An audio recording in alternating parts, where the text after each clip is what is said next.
Hello there, welcome along. I'm Phil Reynolds. Last week I was on the road with the residency and I caught up with John Carter literally minutes before he went on stage in Belfast. We spoke about his favourite cities, how he once witnessed a forklift truck do a backflip and what his plans are for the rest of the year. How are you musically at the minute? Very good, very good. Tapping into a lot of really good stuff DJ-wise, and been in the studio loads of a whole bunch of new stuff that's going to come out. It's going to be hitting next year. It's all dribbling out already, but it's got a new project and it's going down a storm. So musically good. All things basically are good with you. Yeah. Where are you playing? What are you getting up? What are you getting up to over the next 4 weeks? Next 4 weeks, it's a few gigs. You know what? Just about to go on, so I couldn't flip through my diary and tell you exactly which ones. But there's a ministry thing that's then coming up. There's New Year's up to Inverness. There's obviously a few Christmas things. I've got one of my parties with a few techno legends at the Lock Tavern, Lock at the Lock, and getting a live show, doing a few more live shows with the band I'm doing, and a lot of time in the studio. So apart from a DJ, you're also in a band? Yeah, I've started up a band again called Roosevelt High.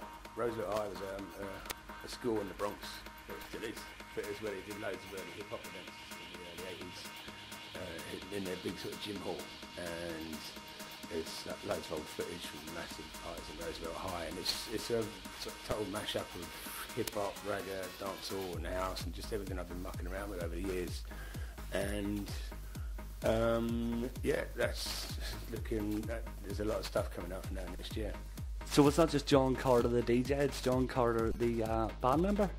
Yeah, no, I've done bands before. It's all about whipping people their backsides and keeping them in order. So apart from being a DJ, remixer, producer, you're also a pub landlord and a forklift driver licensee? I am, yeah, you know, which one would you pick first? I think personally, on the rave perspective, if you got a forklift truck in when you were playing, would be pretty impressive. But I would obviously go for the DJing. I've seen someone do a backflip in a forklift truck. I ain't even lying as well. There's this guy Simon, and he just wasn't. He was a donut short of a dozen. He went up to where the trucks pull in his warehouse, and he just drove it straight off the edge, and they're back weighted, and just flicked the whole thing over. I got running over just to see if it's still alive, and he's just there with his big Coke bottle bottom glasses just rattling around in his cage.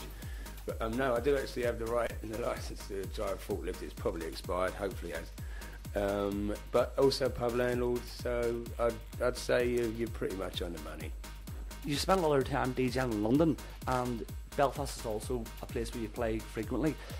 Is it something, the same as London playing in Belfast?